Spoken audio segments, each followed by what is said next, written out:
E eu gostaria de chamar agora a Margarida Barreto, que vai nos brindar com a sua fala, Relações entre Violência, Trabalho e Gênero. Né?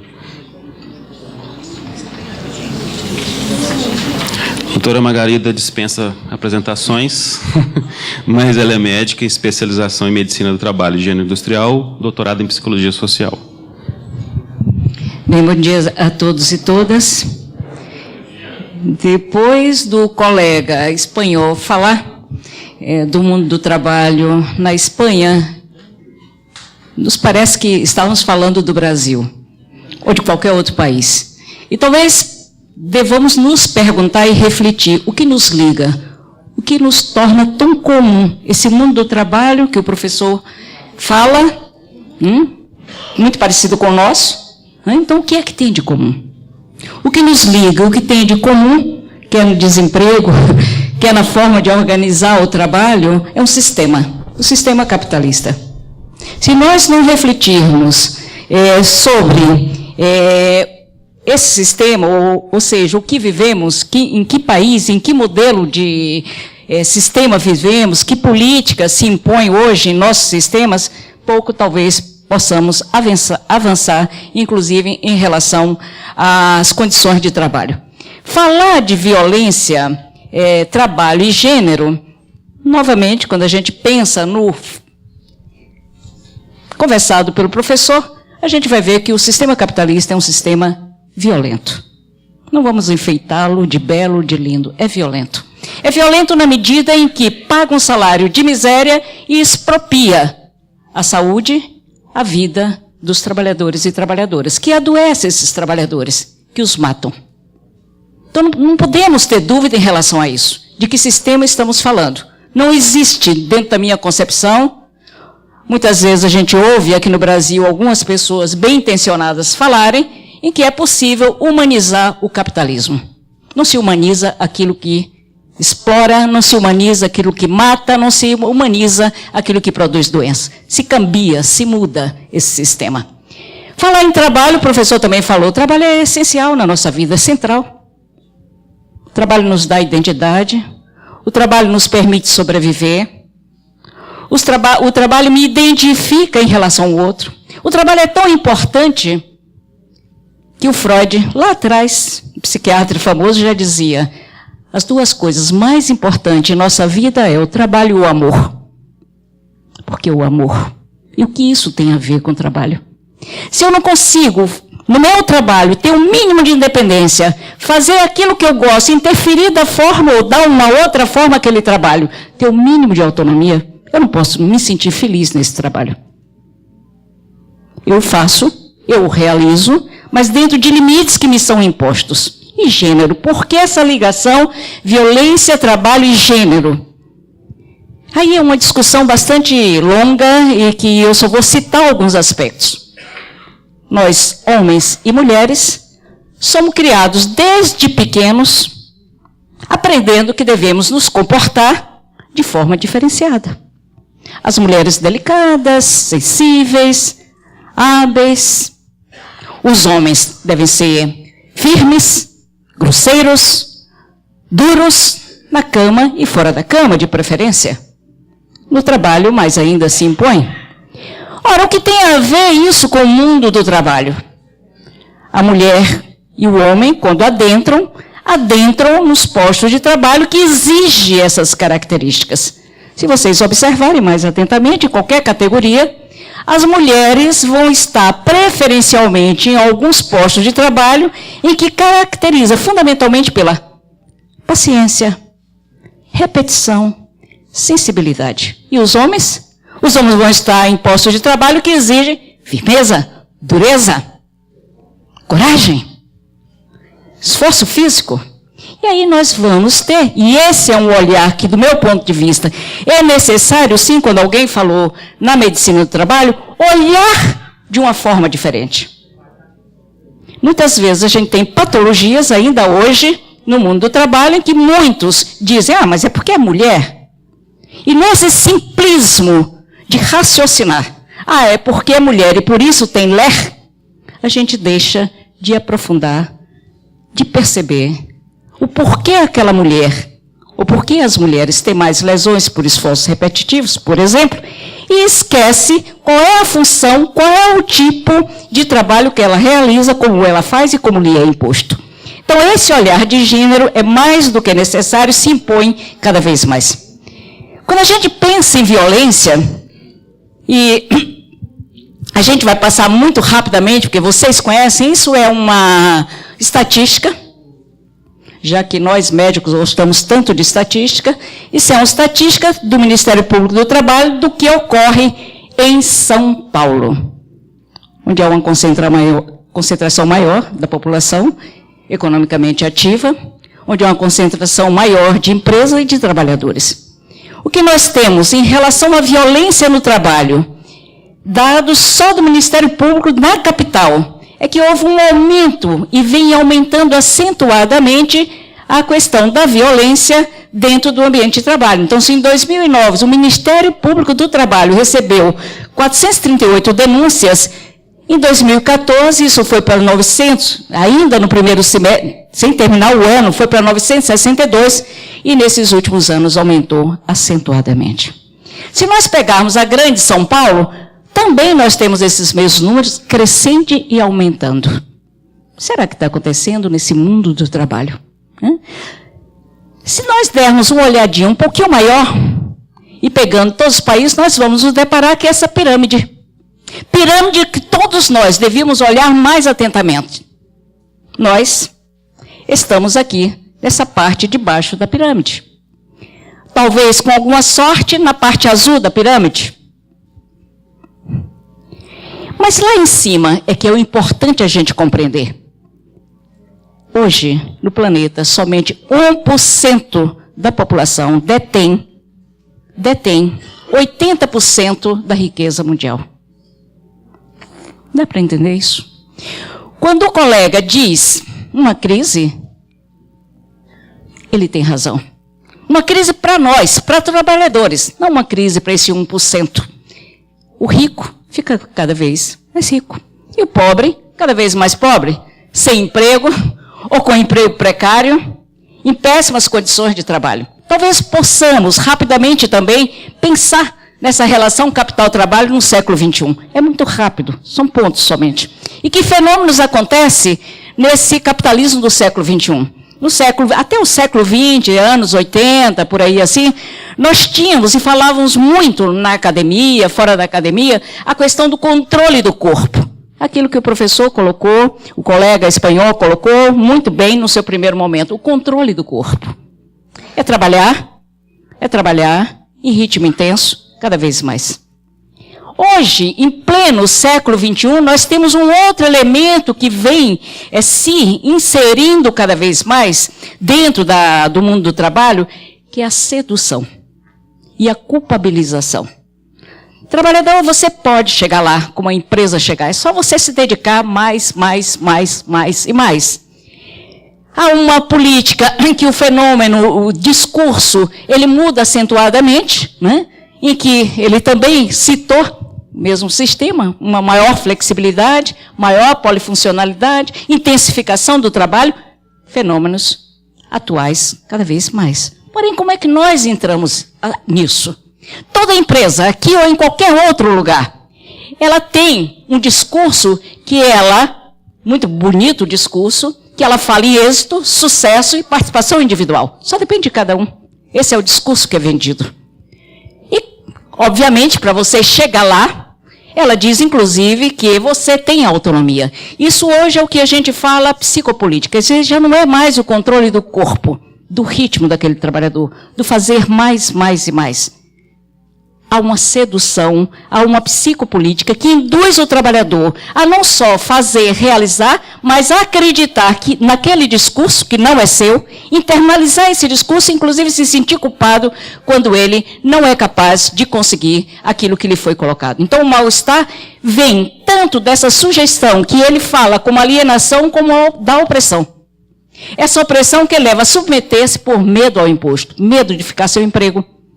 Tem uma família para ser sustentada e vários tipos de medos de não se recolocar dentro do ambiente de trabalho.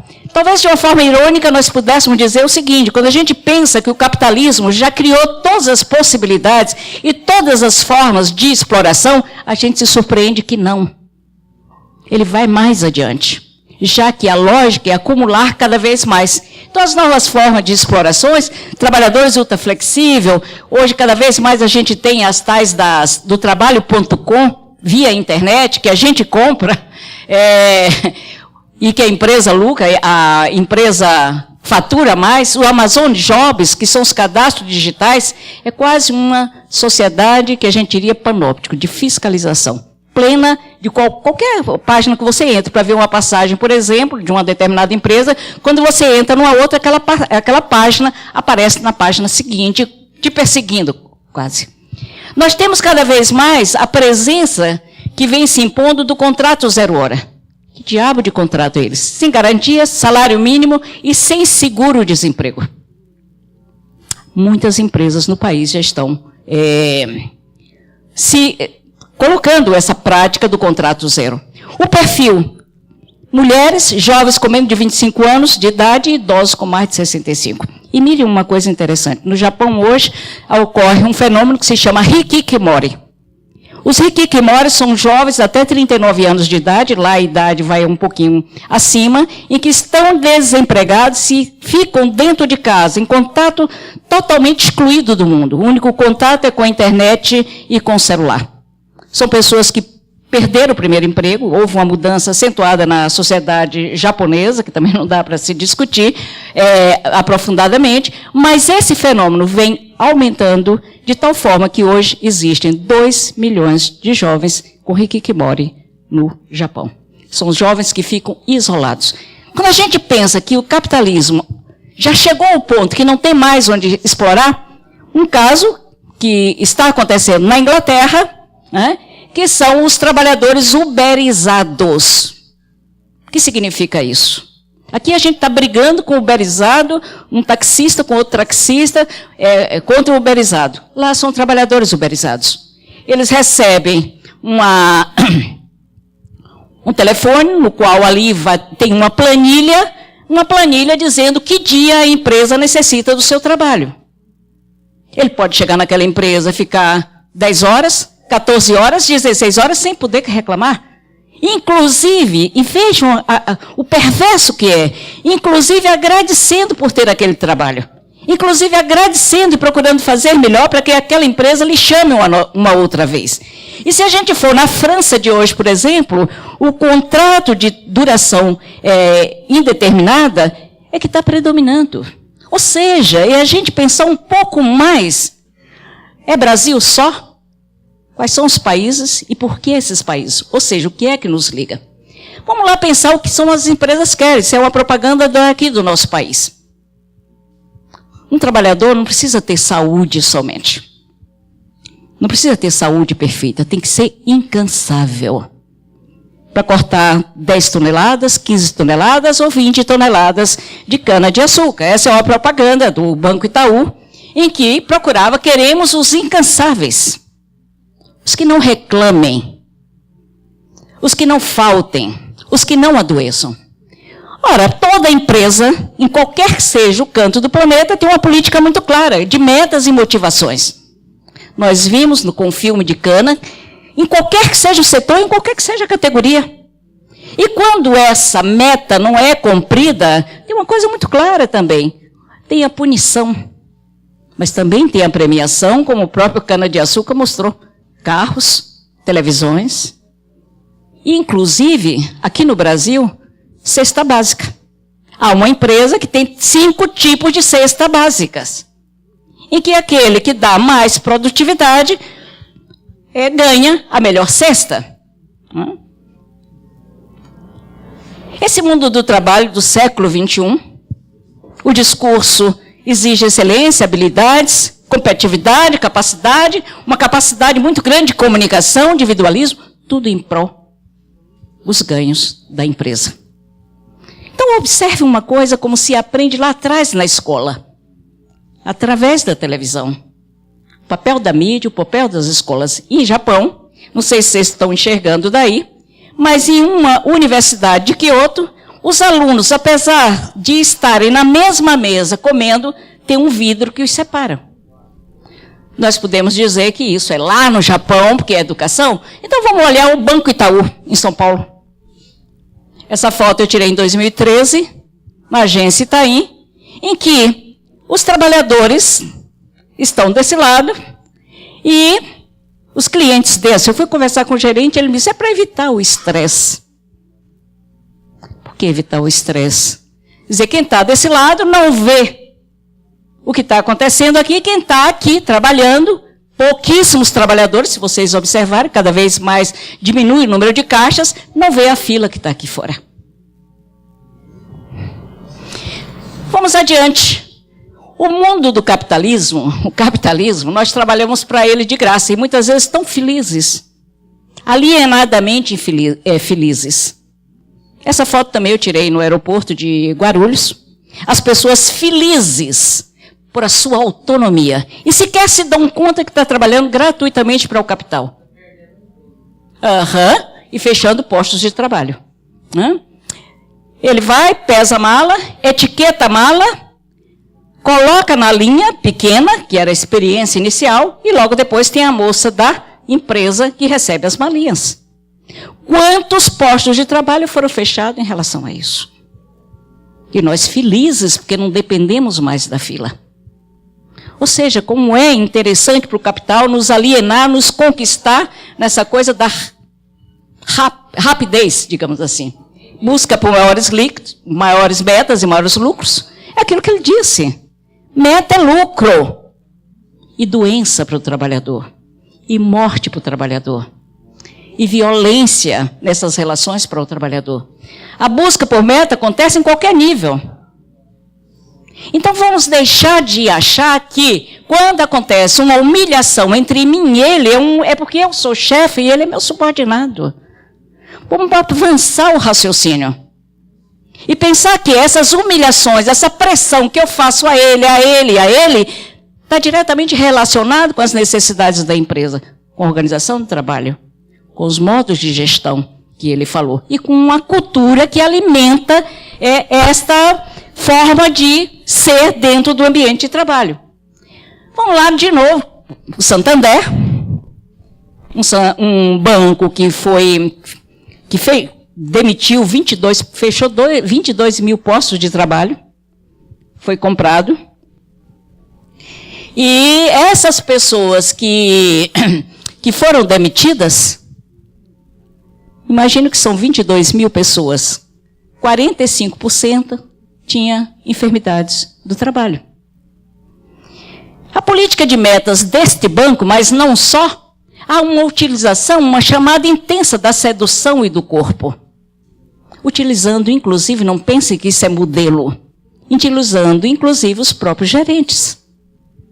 Rapaz jovem, olha a chamada, abre uma conta com ele. Uma mulher jovem, sensualmente deitada, abre uma conta com ela. Qual é a chamada que está aí? Qual é a sedução? Sexual. Vamos abrir uma conta e quem sabe eu saia com o Rafael ou um muchacho saia com a Joyce. Então a política de motivação, ela não se esgota só nisso. Por exemplo, essa empresa aqui na região sul, em que as pessoas, para mostrar sua adesão à empresa, elas devem mostrar que confia na política da empresa, andando em brasas. É algo que a gente não acredita. Sinceramente, eu me indigno cada vez que eu vejo esse tipo de coisa acontecendo em pleno século XXI. Aqui o nosso, a região sul. Esta moça, e não só ela, todas, vocês veem que a maior parte são mulheres manipuláveis, mostrando que, inclusive, para elas serem corajosas, para elas estarem dentro daquela empresa, para elas mostrar a adesão à política da empresa, ela tem que mostrar coragem. Andar descalça. Isso só vem à tona quando alguém denuncia. Enquanto não denuncia, as coisas continuam acontecendo. E se vocês observarem as políticas de motivação que as diferentes grandes empresas usam no país, são terrivelmente preocupantes. Você perguntou qual é a empresa, é Medicamento Santa Cruz. Ambev. Esta é uma empresa em que a política é agressiva, em que a política chama constantemente, é a segunda empresa hoje do planeta em termos de faturamento, em bebida, né? E ela tem uma política terrivelmente agressiva no sentido da motivação. Ah, bom. Como a Ambev motiva seus trabalhadores? Período, às 6 horas da manhã, tem uma reunião que se chama Skolkai, e nessas reuniões se leva prostitutas, garotas de programas para massagear, ou os rapazes massagear as moças e ficarem motivados. Observe uma coisa sutil que tem aí. Isso é Brasil, viu? Observe uma coisa sutil que tem aí. Quando um homem massageia uma mulher às 7 horas da manhã, quase nua, tem que passar o óleo no corpinho da moça. Logicamente que vem o desejo, que vem a ereção. E essa ereção, como é que ele resolve? Joga na produção, produzindo mais, mais e mais, vendendo mais. Essa é a motivação. E quem não aceitava passar o óleo, ela colocado numa cadeira, preso na cadeira e forçado a assistir um filme pornográfico para aprender a ser homem. Isso é uma questão de gênero. A intensificação do trabalho, que está diretamente relacionado não só com a diminuição de postos de trabalho, mas com a busca cada vez maior de metas e mais lucros, né? Não existe, nós poderíamos dizer, nenhum trabalho que não tenha um conteúdo manual, intelectual e emocional. Quer dizer, se a gente pega aquele primeiro filme que a gente viu, o conteúdo que tem ali emocional na realização do trabalho e o conteúdo intelectual, como é que eu vou saber se me colocar para cortar uma cana? Eu não sei. Então, um processo de aprendizado, então todo e qualquer trabalho, manual que seja, tem um conteúdo intelectual e emocional. E muitas vezes a gente distingue, a gente faz uma dicotomia, uma separação em relação a um trabalho. Todo trabalho exige inteligência, afeto e laços, como ele falou, que cada vez se destrói, cada vez se esgarça mais e mais e mais. Naquele ritmo que eu levo dentro do ambiente de trabalho, não tenho tempo para falar com meu colega. A pressão de sempre mais e a ameaça do perder emprego. São dois pilares que andam sempre juntinhos. Mais meta, maiores resultados, menos custos e mais lucros. Essa é a matemática. Não tem muito mistério. Não tem muito mistério. Se não tem maiores resultados, tem punição. E se tem maiores resultados, tem premiação. E as punições é de ridicularizar. De usar uma tartaruga no pescoço, usar fezes de plástico na cabeça, rebolar, humilhar publicamente, fazer o indivíduo cantar musiquinhas ridículas, os mais diferentes tipos de punições. E os colegas que assistem dão risada, riem. Quase que como inconscientemente, alienadamente, reforçando aquela prática da empresa. Todo trabalhador, independente de ter as humilhações, de sofrer as humilhações, as desqualificações, tem um certo sofrimento dentro do trabalho, no ritmo intenso. Esse sofrimento é psíquico. E esse sofrimento psíquico causa, é fruto muitas vezes, mas também causa problemas relacionais que vão se caracterizar como assédio, estresse, depressão e transtornos mentais. Eu acho que vocês sabem que o nosso país hoje, a terceira patologia mais frequente são os transtornos mentais, os mais variados, e que sequer tem reconhecimento, ou é reconhecido como deveria, na Previdência Social. Muito menos dentro das empresas. Esse é algo que a gente tem que pensar. Um trabalhador, homem ou mulher, que esteja numa empresa, no seu posto de trabalho, mesmo dentro do escritório, tem toda essa... Ele falou em demandas, tem toda essa pressão. Um trabalho que é repetitivo, que é monótono, o nível de ajuste ou desajuste, que é grande, o grau de autonomia que não existe, o ritmo e a pressão intensa para produzir mais e mais e mais, um ambiente que muitas vezes sequer as condições, imagino que uma pessoa, homem ou mulher, cortar 25, 30 toneladas por jornada. Os fatores organizacionais que existem no ambiente de trabalho Mesmo quando esse ambiente de trabalho é externo, não está dentro de um ambiente fechado, como é o caso dos cortadores de cana-de-açúcar. Então, os comportamentos de assédio, tanto do lado de quem o faz, como do lado das vítimas, são consequência de uma pressão generalizada que se desenvolve no mundo do trabalho. Por favor, não pensem que assédio é doença, que assédio é fragilidade, ou que assédio é um problema de personalidade. Isso é o que menos conta. Personalidade. Às vezes, alguns colegas, alguns profissionais dizem que a organização é perversa. A organização não é gente, não é pessoa. Ela é pensada ou ela é organizada, os seus objetivos por pessoas. Uma organização em si, uma empresa em si, não pode ser perversa. São os seus modos de funcionamento que vai alterar ou que vai influenciar no aparelho psíquico daquela pessoa, daquele trabalhador, transformando no neurótico, ou influenciar na sua inteligência ou nos seus sentimentos. Então, é a forma de administrar o trabalho, é a forma de organizar o trabalho que vai adoecer as pessoas. Quando a gente pensa em mulheres e a questão do assédio, que todo mundo diz, mas as mulheres sofrem mais assédio, mais a violência. Vamos com calma. Nos anos 2000, quando nós estudamos esse fenômeno, realmente a gente tinha naquele momento, talvez por uma categoria que tem um contingente grande de mulheres sendo mais assediadas que homens. Não é assim. Quando a gente tem um panorama do país, a gente tem 47% homens e 53% mulheres. Os juízes do trabalho, eles dizem que, uma fala de um juiz, que eles dizem que no país eles julgam diariamente questões, casos de assédio moral. E os casos vão para a página dos tribunais, com os mais variados, e os casos que eles contam, os problemas que eles contam são os mais variados possíveis.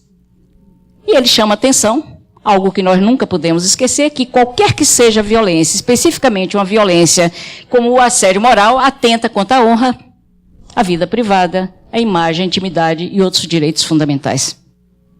E nunca podemos esquecer que o assédio confronta o artigo 5º, que fala sobre a questão da intimidade, da vida privada, da honra e da imagem das pessoas. Se não bastasse esta violência, da humilhação, da desqualificação que se repete ao longo da jornada, a gente tem ainda com a mulher, mas também hoje com os homens, o assédio sexual. Pasmem, com os homens gays que são assediados por outros homens héteros, que são assediadas por outros homens e até mulheres também. Então, nós temos um mundo do trabalho hoje um pouquinho mais complexo do que o que nós tínhamos alguns anos atrás. O assédio moral e assédio sexual têm características próprias, mas eu acho que fica a imagem que o assédio sexual é sempre aquela abordagem desejada, que você não quer aquele abraço, aquela chamada de atenção. Só para vocês terem uma ideia, o que está, esse olhar o corpo de uma mulher como se fosse uma coisa que lhe pertence, na sociedade como um todo, e vai estar presente no mundo do trabalho, esse é um caso de uma trabalhadora brasileira, em que foi assediada sexualmente, ela resistiu, foi assediada moralmente, ela resistiu, e o indivíduo mandou fazer uma placa, não sei se vocês estão vendo aqui, e ferrou o braço dela com as iniciais do local de trabalho, isso aconteceu aqui no norte do Brasil, dizendo para ela que vaca se ferra, que vaca se coloca a marca do dono. Até quando nós teremos isso dentro do nosso mundo do trabalho? E o olhar silencioso, muitas vezes, do profissional, nós, profissionais médicos, que aceitamos. Esse homem ficou solto, com certa proteção da empresa e de todos os organismos, todos em silêncio, durante 5 anos. Até que encaminhamos a denúncia para a Secretaria de Políticas para Mulheres e ele finalmente foi preso. Então, o assédio moral, finalizando, é isso, gente. Há uma pressão moral constante para todos os trabalhadores que se manifesta individualmente. Cada um de nós vai ter características específicas. Dentro dessa pressão moral constante, vai ter constrangimentos, humilhações, agressões, ameaças, principalmente a ameaça de perder o emprego, exclusão e ostracismo. Pessoas que são isoladas dentro de um canto. Caracteriza-se fundamentalmente pela repetição, que pode ser em uma jornada de trabalho. Não preciso esperar 6 meses para caracterizar, é assédio. Tem ou não tem intencionalidade? Não interessa, a empresa tem uma intenção, que é aumentar os seus lucros. E para mim a intencionalidade já está colocada. Tem uma temporalidade ou não? Preciso? Não. Um ato que agrida a dignidade de um trabalhador ou uma trabalhadora é o suficiente para caracterizar um dano. Então, nesse sentido, a gente diz que o assédio moral é uma constelação de danos. Danos morais, dano à dignidade e uma série de outras características. E o que é mais importante é que em todo local que há o assédio, que há a violência, há uma degradação do meio ambiente. Mesmo quando se manifesta, ou mesmo quando somente coloca para fora aquilo que aconteceu dentro do ambiente de trabalho. Então, se a gente, para fechar, pensa em promoção e defesa dos direitos, não existe receita, mas existe caminhos que a gente pode. Para mim, se me perguntar assim, você o que faria? Eu acho que a luta nossa, de cada um de nós, médicos, trabalhadores, trabalhadoras, dentro do seu ambiente de trabalho, socialmente, é pensar em uma nova sociedade. É pensar numa nova forma de organizar o trabalho. É pensar em novos valores. Isso não está ausente da nossa possibilidade de criar e de participar. Então, aumentar a participação das mulheres na formação de política e tomada de decisão. Promoção da igualdade na oportunidade de emprego. É difícil ainda você ver que mulheres no mundo do trabalho em Brasil ganham 70% do que um homem ganha na mesma função. Salário igual por um trabalho de igual valor, conciliação da vida laboral e familiar. A gente vai aprofundar isso, mas toda mulher tem o que a gente chama dupla presença. Trabalha na empresa e trabalha em casa. E é um trabalho que é invisível, ou que é desqualificado, ou que não é valorizado. Isso é necessário mudar, cambiar esse tipo de postura. Eliminação de estereótipo de gênero no mercado do trabalho.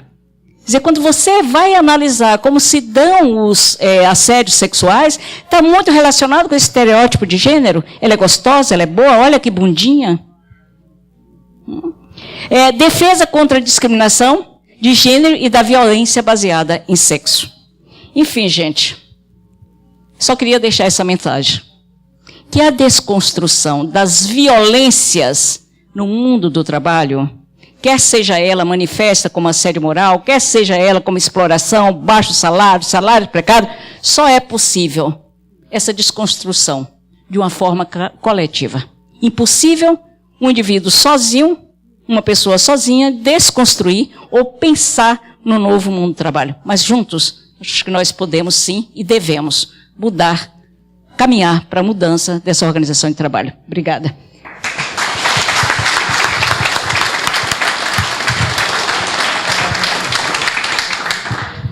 Queria agradecer a doutora Margarita, entregar esse certificado e fazer um agradecimento público pela sua luta, né, na área da saúde. É muito difícil, né, as pessoas querem entrar nesse meio, que é um meio que vai mexer com a estrutura da sociedade, né? Muito obrigado.